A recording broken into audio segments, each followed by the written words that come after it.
Is this the right target? I think it is. I'm supposed to shoot this one. I won't feel too sad if I shoot someone else's. Deal. It is. Yeah, that's fair.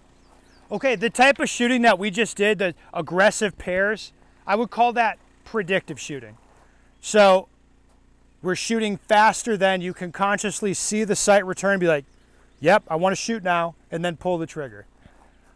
Under what circumstances would you actually do that? Do predictive shooting? What's that? Well, maybe I wouldn't articulate it that way in court, but if you watch people, they're probably like, that's probably what they're doing when they're shooting really aggressively. It's like red, like, oh yeah, I just kept shooting or whatever. If you're shooting for score, like you would do predictive shooting or those aggressive type of pairs out to the distance that you've trained to, that you know what you can get away with. All right. Otherwise, it's just a really good training tool to build foundational skills, grip, vision. Right, now we're going to actually shoot a little slower, and I'll be shooting reacting. For every shot, I will react to something. Now, I want to make an example of, there'll be 4 types of confirmation that I'm going to demonstrate, and I want to do them all for you and just, again, explain. I'm always going to focus on this, and then I will react, again, to something. Now, the 4 types of confirmation I'm going to do is index alignment. So that is, I feel like the gun's pointed at the target based on my body index and alignment. I am no visual confirmation. When do you think you'd do that?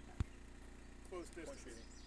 Yeah, just by point shooting, but when would I do that? Close distance. Yeah, it's like very close, low probability. I would even say it's better as a training tool than it is as something that I'm actually going to try to do. Color confirmations where I'm just reactive to the color of my sight. My red dot doesn't look like a dot. I just see a red slash or streak, send it, right?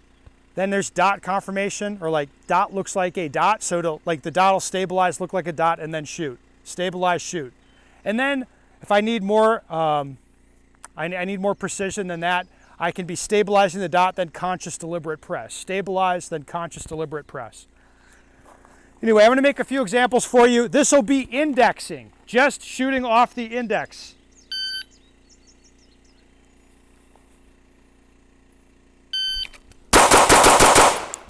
All right, now that looks very seductive to people. You saw me draw the gun, I felt like it was pointed there, and I pulled the trigger 6 times. This is like where people get into trouble thinking that indexing is a good idea. What did you see me do right before I shot the string? I pointed my gun at the target, and I holstered up, and I didn't move anything. So when all the conditions are in my favor on the range like this, I get this sense like, oh yeah, like it makes sense to do this. Right? But again, like, recognize what happened. Like, I indexed on the target, put the gun away, and then just came back to the index and shot. That's why I'd say I'd articulate this as a pretty good training tool for some things. Like if I want to really push speed, I can get a sense of how fast I can go. But this isn't something that I'd rely on when I'm shooting for real. Now I'm going to do color confirmation. So I'm going to look to the black spot, draw the gun at the tone. When I register color near the black, I'm going to start pulling the trigger. If I keep recognizing color there, keep pulling the trigger. Make sense? Okay.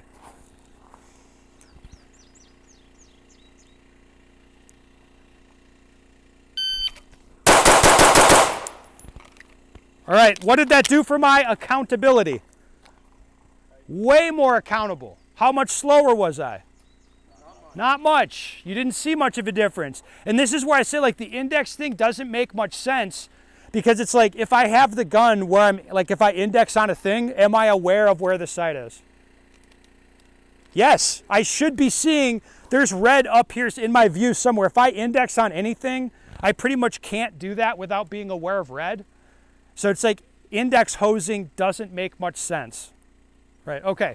Now, it'll be dot, dot, dot. So dot, press, dot, press, dot, press. Okay. And now it'll be conscious, deliberate press for each shot.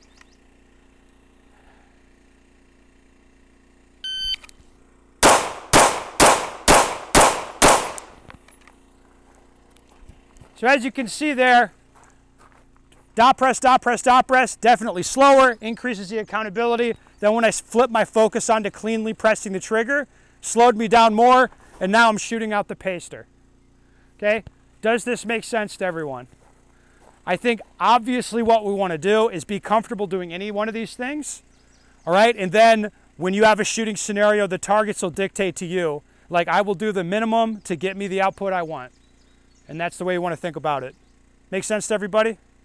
All right, now what we're going to do as a training exercise, the way we'll apply this, we'll start up at 5 yards and we'll do some strings, shooting 6-shot strings like bill drills onto these targets. I would like for you to strive to keep them in the A zone, but use the minimum confirmation that you can, right?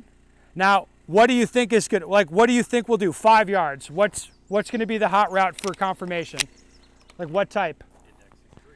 I don't want you indexing. You can if you want. I don't want you doing it. I will want you to see the color. Like what I'd say is like if you're a skilled shooter at 5 yards, if you index, you can do really well. If you do color confirmation, you will always do well, right? And so I would be pushing guys, especially competitive guys, like, dude, use color confirmation. Don't do that index shit up close. What about at 10 yards? Let's back up. What about at 10 yards? Still color when you dot press. Okay.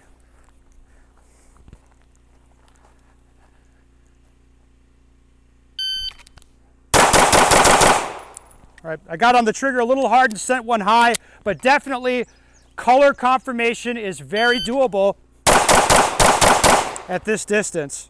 Let's back up a little more.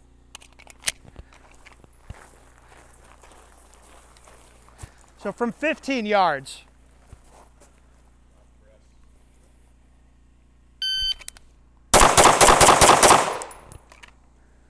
All right, I'm just registering color around the black, and I think one went a little high. Like that pace is extremely aggressive, right? Like what you'll see, I think, is that top level shooters have the ability to do color confirmation pretty effectively at 12 or 15 yards. Whereas like lower level people, as soon as it gets this far away, they become very uncomfortable with that and they don't like it.